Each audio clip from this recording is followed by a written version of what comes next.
So really quickly, my name is Matthew Nye. I'm the Chief Solutions Architect here at Able Ventures. For those of you that are not familiar with us, we kind of have a very specialized focus in the Infor world. And today we are going to cover five specific topics around how to administer and work with maintenance within your Infor CloudSuite system. So Chip has selected some key areas. The first we're going to cover is the Async Queue. After that, we'll take a look at Infor process automation, Ion maintenance, I believe Ion alerts, and then we'll wrap up with some discussions around how we manage CU maintenance, CU releases. So quick boilerplate about Able Ventures, who we are, what we do. We started this out being highly focused around reporting and data analytics. That's kind of where our core competency lies. But what we learned very quickly is that to be able to effectively manage that, we have to branch out into other areas, chiefly around security, security administration, and data ingestion, data extraction, and in general, helping to manage the projects from a technical standpoint. And so those are kind of the key areas that we focus on.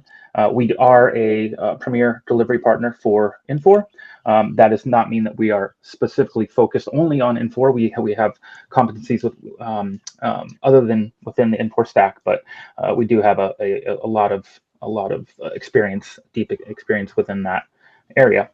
Something that we focus on quite frequently, whatever we're doing, is the balance between business fluency and data fluency. Understanding where the data is and how to get to it does you no good if you don't understand its implications to the business. So that's a core concept at Able Ventures that we think gives us a little bit of a differentiation.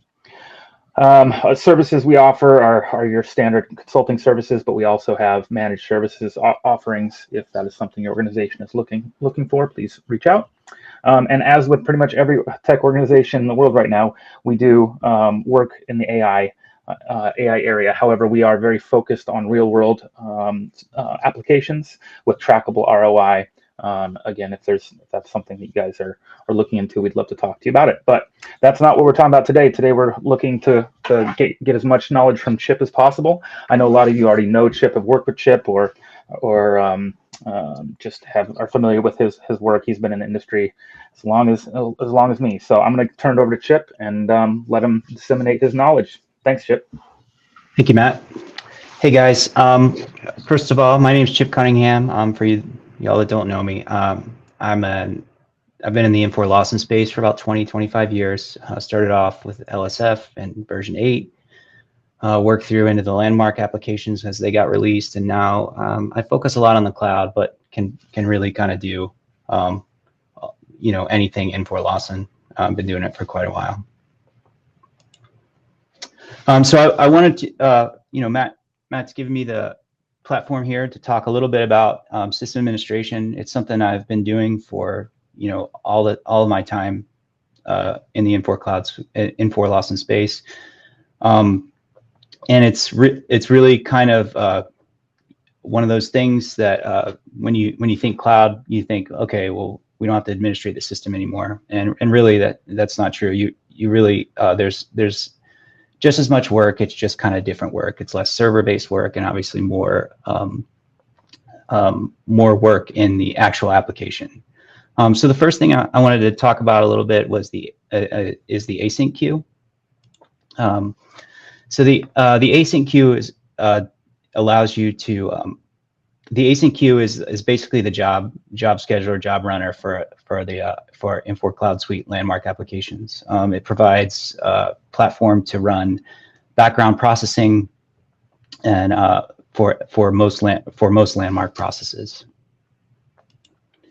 There's a few different types of queues that I want to talk real quick about. First is the default queue. Default queue is the queue that gets spun up with every Infor landmark instance.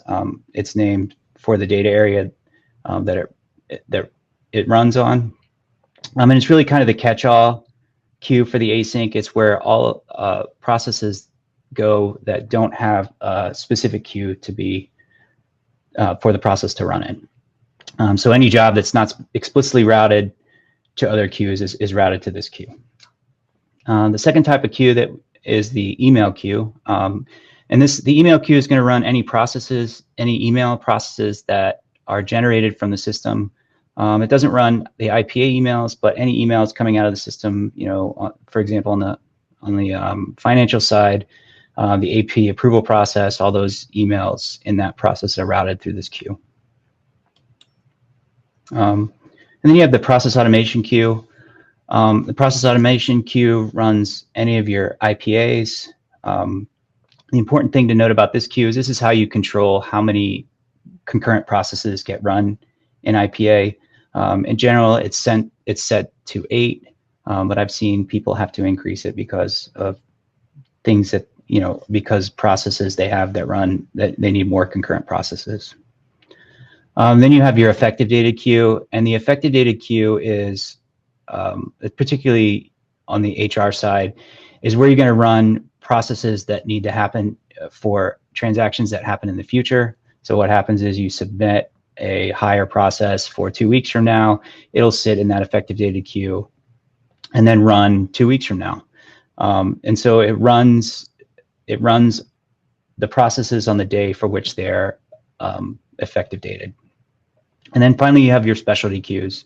So your specialty queues are queues that you create or queues that Infor has created that allow you to run specific processes and route specific jobs to whatever that specific queue is. A good example here is if you're familiar with the financial side, is the budget edit queue.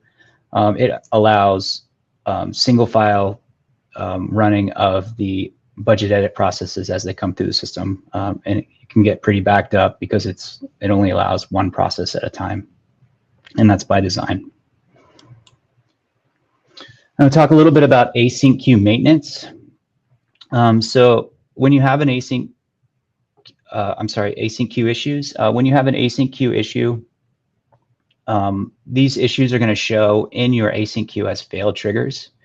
And to view these failed triggers, you're going to navigate to the async administrator and highlight the failed tab, and it's going to give you a list of all of the errors that have occurred in your async, and it allow you to drill into them and see what those errors are and take action to fix them. It's really important that this queue, that the failed triggers gets maintained daily, because what can happen is a couple things can happen. One is you need to go in there and check it every morning because you need to make sure that things are processing through the system appropriately. And when they don't, when it starts to get backed up, it starts to get really difficult to view what real errors are. So this is something you get like 5 or 6 errors a day. You go in there, you check it out, you fix them, or you open tickets or whatever you got to do. But you really should keep this cleaned out. You really don't want it to get backed up. Some of the common errors that I've seen on the async queue are one, access denied.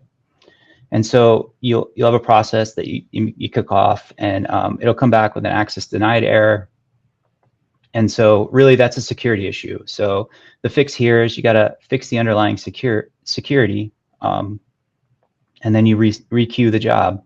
The main thing to note here is that it doesn't always happen with the primary action. It can access denied can happen on secondary actions. So you may give access to a particular action, but then that action calls another action, and then that action fails on security. This is really prevalent when, especially after an implementation, you go live and you think you've got all the security issues ironed out, but these secondary actions can cause security issues as well. And really the fix here is you just got to correct the underlying security and then you re-queue the job. On the HCM side, I've seen a lot of effective dated issues. And the main effective dated issue is you initiate an action. That action has an effective date, maybe that's before the effective date of the record that you're working on. And So it'll show up as, hey, this doesn't exist. This record doesn't exist. There's a couple of different ways to fix that. One is you fix the actual effective date of the primary action. So you go in and you resubmit the action with the correct effective date, or you can go and fix the underlying effective date on the record that the action is working on. So you give you an example, you do a change of address, you put the effective date in January, the effective date on the employee contact is in the future, and it's going to show up as, hey, this record doesn't exist because it doesn't exist yet,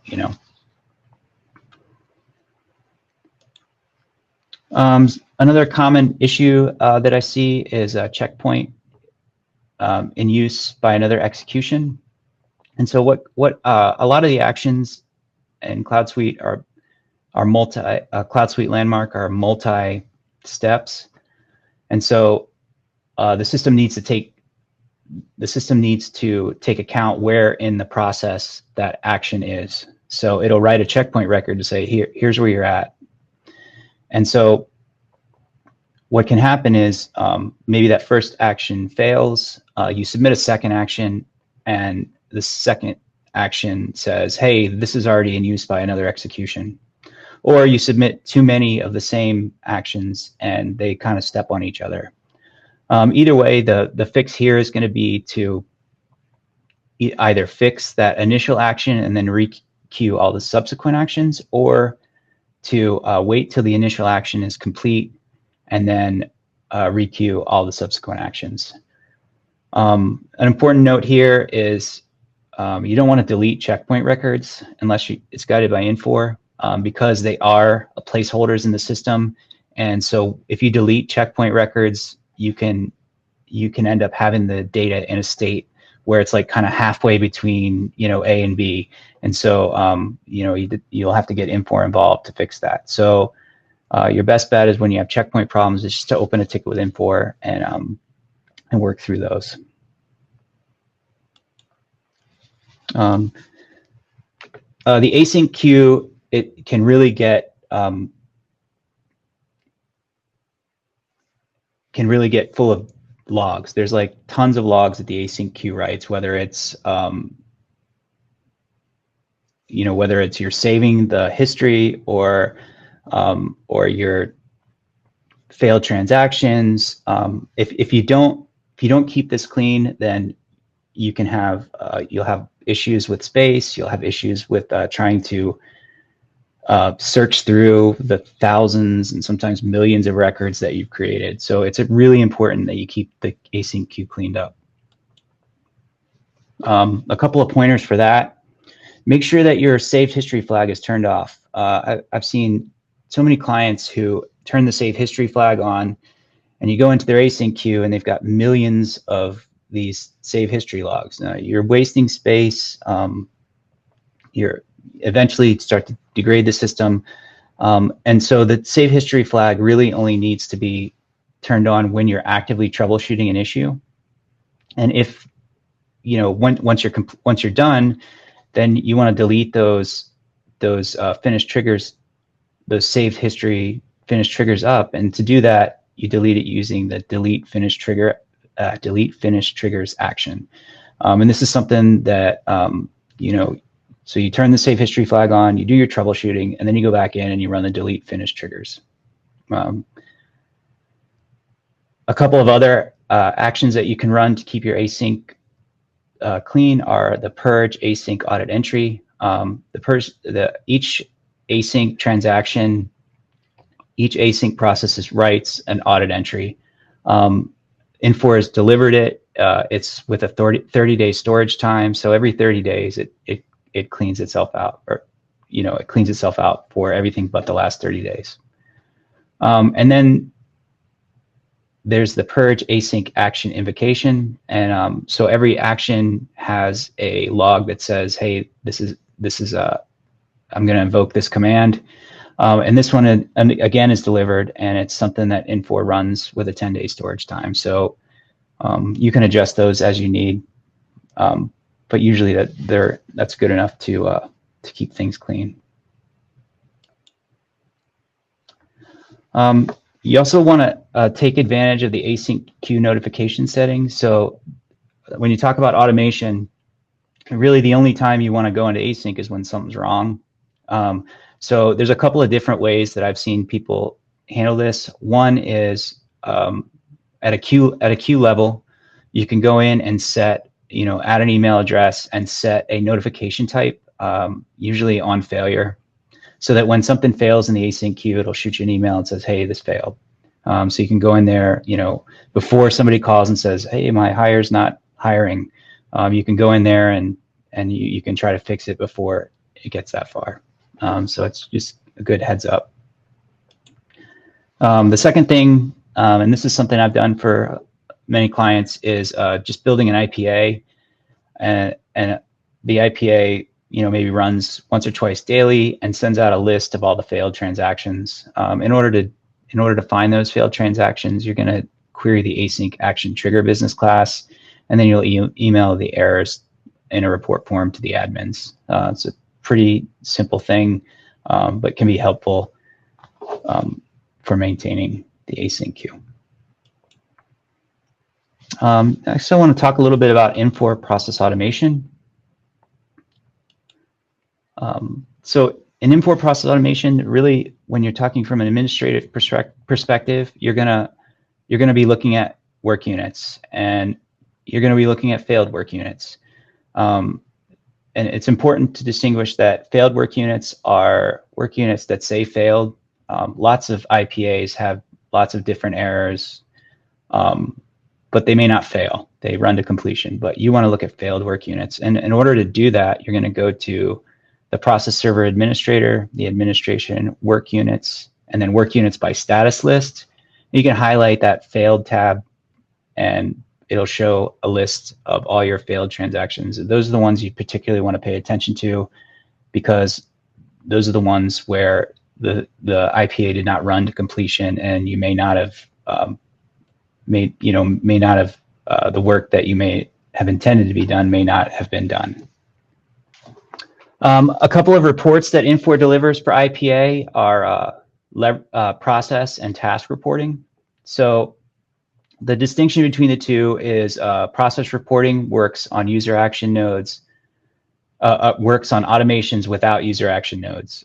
And so what I'll usually use this for is to when looking at the overall health of a system, is to try and figure out what processes are running long. So what are the IPAs that are consistently taking 45 minutes to an hour to complete, and how can I how can I make those faster? So this report is really good for that, because it lists out your IPAs, their run times, how long they're taking to complete, and it's a simple setup in the application. The other IPA report that I like to look at is the task reporting. So the task reporting works on user IPAs with user action nodes, and what this does for you is it gives you user action nodes or user action processes, and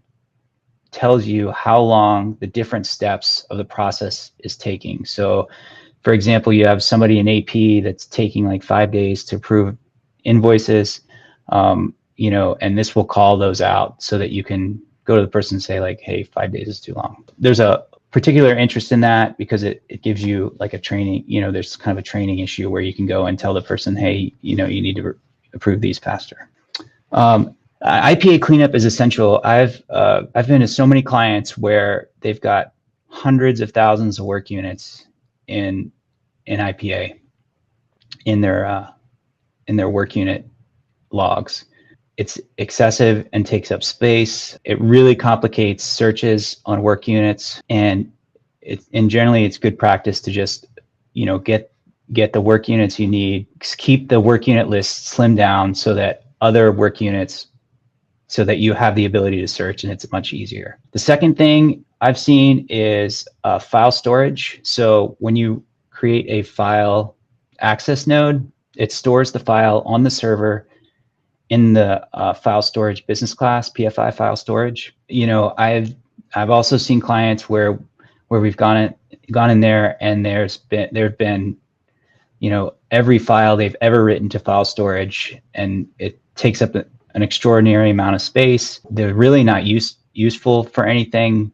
You should be archiving, you know, on your SFTP server or in an archive somewhere. This really should be specifically for just writing temporary files instead of storing files. And so you can do this by scheduling the file deletion, by navigating to process server, configuration, file storage, and schedule file deletion. You can run it once to clean it up, but I suggest you schedule it. You can do different schedules by different file names. You can do file aging days. So if you want to keep them for 30 days, you roll them out after 30 days. Those settings are on that form. And then there's three actions that you can schedule to clean up work units. Again, these are things that we should be doing because, like I said, they take up a lot of space and it makes it searching through work unit history hard. There's the first action is the schedule move work unit to history. So, you know, when I talk to clients, a lot of times you'll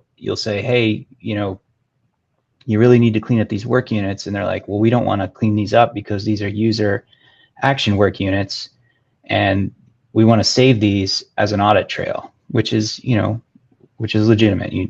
Some people, that's how they prove their audit trail. When you schedule the move work unit to history, it actually takes the work unit out of the main work unit queue and puts it in a work unit history queue or work unit history list. It can be scheduled by process or service name. You can define date ranges. And this is really what I would suggest if you need to move things off the work unit list and archive, for example, user actions. The second action we want to schedule for cleaning up work units is to schedule the non-UA work unit deletion. So non-UA work units are generally interfaces and files.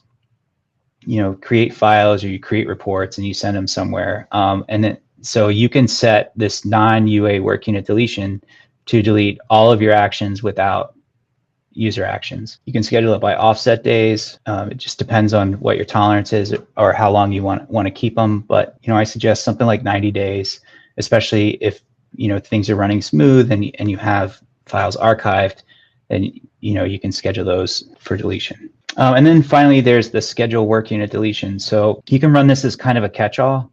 It works by service name or process name. But once you've moved the user action work units to archive, you can then come back and run this to delete them out of the main work unit list. So it keeps that main work unit list clean and basically deletes all the actions regardless of type. You can do the same thing with the dates. You can do a date range or you can do a work unit range, however you want to do it. The next thing I wanted to talk about a little bit was ION maintenance. ION is basically, you know, I like to call it an interface engine. It's really just kind of, it sends data between Infor applications. You can send data to, you know, SFTPs, you can send it to other applications, but really it's the central integration engine in Infor OS.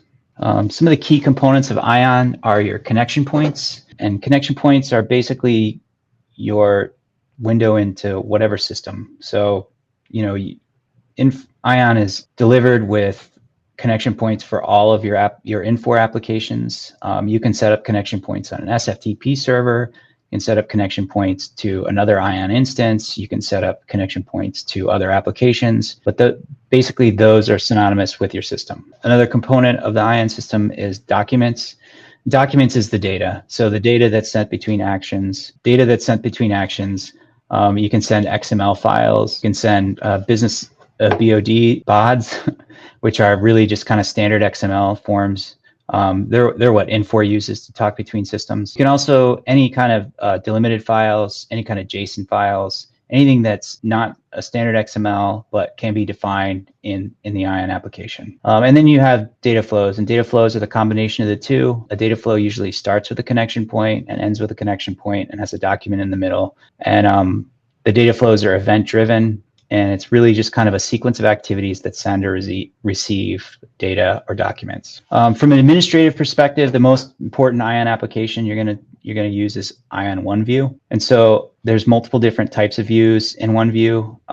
One is the message timelines, and message timelines are a graphical representation of the message journey within Ion. So it's really tells you a connection point generated this document went to this connection point. So, and it's a graphical representation of that. It's actually very useful. And then you have the events.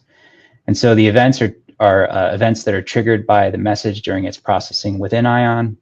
And then you have the error bods. When things go wrong, the error bods are where you'll see your errors. Some of the common data flows that are delivered with the CloudSuite system are user bods. Everybody's familiar with that. That's what sends your security from Infor OS onto the different applications. And it does this by using very simple Ion data flow. There's more complicated bods like the landmark, more complicated data flows like the landmark and expense management integrations. And then there's landmark and workforce management. There's, landmark and, EAM. It's, the bods are still there and they still work with enterprise asset management, even though it's not an Infor product anymore. But those bods are all common and delivered and used by many clients. Another view into the Ion system is the status overview. And the status overview is just going to give you a high-level view into the health of your system. If you look at the graphic here, we've got 3 connection points in error. We've got 111 error bods, and it gives you that top-down view where you can click into and drill into each one of these applications and take a look at either the connection points or the error bods or event monitors and everything else. When you drill into the connection points, it's going to give you a view of how the connection points are working. A couple things to note here is, one, we've got 44 million errors, 44 million pending transactions, and not one transaction received. There's probably a problem there. So we need to try and figure out what that is. And probably for me, the most useful thing is this message timeline. So the message timeline allows you to click on each of the components of an Ion document flow and to see what actual action or what actually happened in order of when the document flow kicked off. It's useful because it shows the events that occur. It shows error messages that occur during the events. It shows you can drill into the document and see the actual bod message that gets sent across, and then you can see kind of the handshake that occurs. You sent the message was confirmed, it got in the system. You can a lot of times when you look into the bod, the bod will have the document will have maybe an error message on it that'll allow you to view what the error message is. It's very useful. It's probably the first place that I always come when I have issues with, for example, the user bods. Another view is the error bods. One of the things I would say is a lot of people don't maintain this, so they don't handle exceptions, or they don't mark exceptions as handled. They don't resubmit things. They don't so this, like, at a lot of clients, can get like very large, and it's extraordinarily hard to search. The search functionality is okay, but the reality is if you have hundreds of thousands of messages in there, it's pretty hard to find, what you're looking for. So I suggest you come in here regularly, you mark things as handled, you resubmit failed messages. One thing that happens to error bods is they actually are auto-archived into a long-term storage area. So Infor provides functionality that does that. So when I'm troubleshooting Ion, the first thing I'll do is start an Ion 1 view. I'll view the messages in the message timeline. I'll determine where the document failed, whether the connection point is accepting connections, whether the connection point is generating what it should be generating, and I'll just look at where these failed, and I'll look at the error messages, and a lot of times it's pretty in English. Like, for example, one of the issues that we see is when you copy your data from production to like a test tenant, you may have more security roles in the test tenant than you have in the production tenant, and you'll have user bots failing because they're trying to send roles that don't exist into the landmark system. So you can see that in one view. It gives a nice error message, say, hey, this role doesn't exist. You go and create the role, and then you can move on, or you take the role off the person. Often the error is not an ion.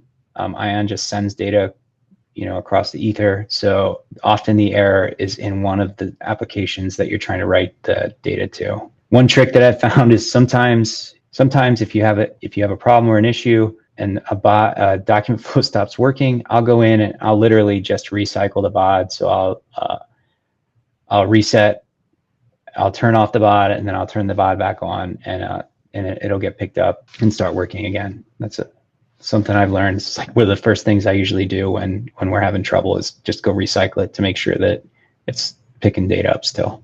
And I can spend a lot of time on ion alerts.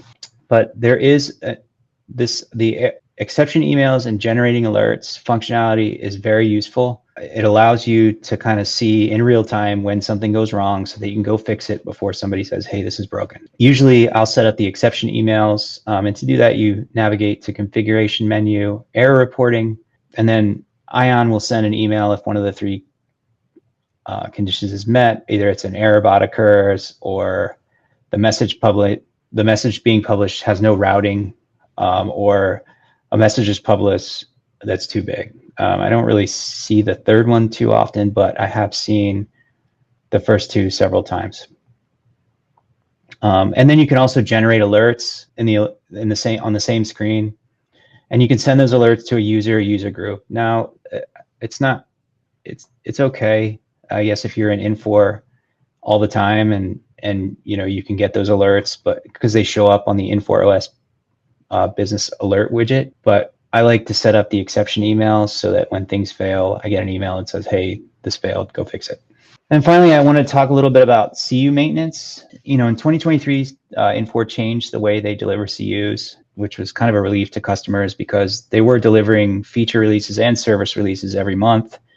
And the problem with that is it becomes untenable after a while because you're getting these huge updates every month, and you got to go figure out whether your configurations are broken and your IPAs are working and all that. So they went to a different schedule where every month on the third Saturday, they provide a service release. And then the third Saturday of April and October, they provide a feature release. And so that's good because, the service releases are usually regulatory updates or issue resolution.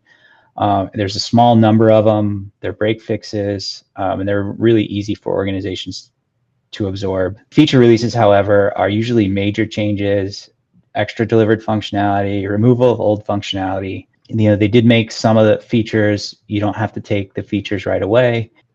These were like overwhelming, and we would see it with clients. You have this huge patch that's being delivered every single month. At least it's going to April and October, and it's really important to do testing. And so generally the week or two before, people are trying to figure out what was in the patch and what was being changed and whether or not it was going to affect their system. So this was a good thing by Infor, making our lives easier, I guess. The release report for CU maintenance is a report that provides details of the enhancement and defects. It provides release highlights, which is an overview of key enhancements. One thing I really like about it is it provides training or links to training provided on Infor that will kind of walk you through the new features or the break fixes. You have a couple of other KBs that I use, the release report overview, and then a lot of times Infor will do webinars showcasing release highlights. So, new functionality, they'll do a webinar so that you can go in and get a feel for what is being delivered. I always sign up for the release notifications on Infor Concierge. It's a nice ticker that says, hey, this is what's coming out this month. Go check it out. So it's I always sign up for those so that you get those when they're needed. Some of the release CU release preparation is that I do is subscribe to the KB articles. And to do that, you do it on Infor Concierge in the Release Center. And then you can view, you can pick the KBs that are pertinent to your organization and application. You'll get emails when these KBs are updated. You'll get the emails when these KBs are updated, meaning there will be changes to the application. You want to note those changes. You want to check your configurations. And then what I do is I run a CD verify, and a CD verify will give you a list of active configurations and their disposition, whether they're inactive or active or an error. You want to do that prior to the CU deployment. Then after the update, you want to run that CD verify again, and you can put it in Excel and do a comparison between the two to see what is not valid anymore. So any configurations that have become invalidated, those are ones obviously you have to check out because they're affected by the CU. You want to make those changes to configurations. You want to make sure that you've configured the security roles and classes affected by the CU. Infor will deliver security roles with new functionality, security classes with new functionality. You want to wrap those into your current configured security. You want to make your changes to the IPAs affected by the change. And then you want to have, obviously, your functional teams smoke test your changes. Some clients have pre-prod, some clients don't have pre-prod. I think pre-prod is a good investment. It allows you to make those changes, determine what the effect is going to be on your system, and make the changes, a couple weeks before the actual CU comes out. And so I like to tell clients that, yes, you should get pre-prod because you're much better off fixing ahead of time than you are when you deliver a CU and then trying to scramble to fix, what got broke by the delivered functionality. And then finally, after the CU is delivered, after you've fixed everything, then you want to go back through your async queues. You want to go into one view. You want to go to your work unit queues, and you want to your IN inbox and outbox and landmark, and you want to make sure that all those processes are running smoothly, that you're not, that you don't have to requeue anything, and do that maintenance. One important note is if you have issues, you want to check the known impact issues KB, because it'll tell you, hey, this is a known issue, and we're having problems with it, and so this is how you fix it. All right, well, I appreciate your time today, guys. I hope everybody has a good 4th of July coming up, and I hope you guys learned something. And it's impressive, Chip. You nailed that. Feel free to ping Chip or myself, and look for us in person at the Western User Group Conference, as well as in Orlando at the end of October at Infor's TechX is what they're calling it this year, I believe. So looking forward to talking to all of you sometime soon. Thank you much.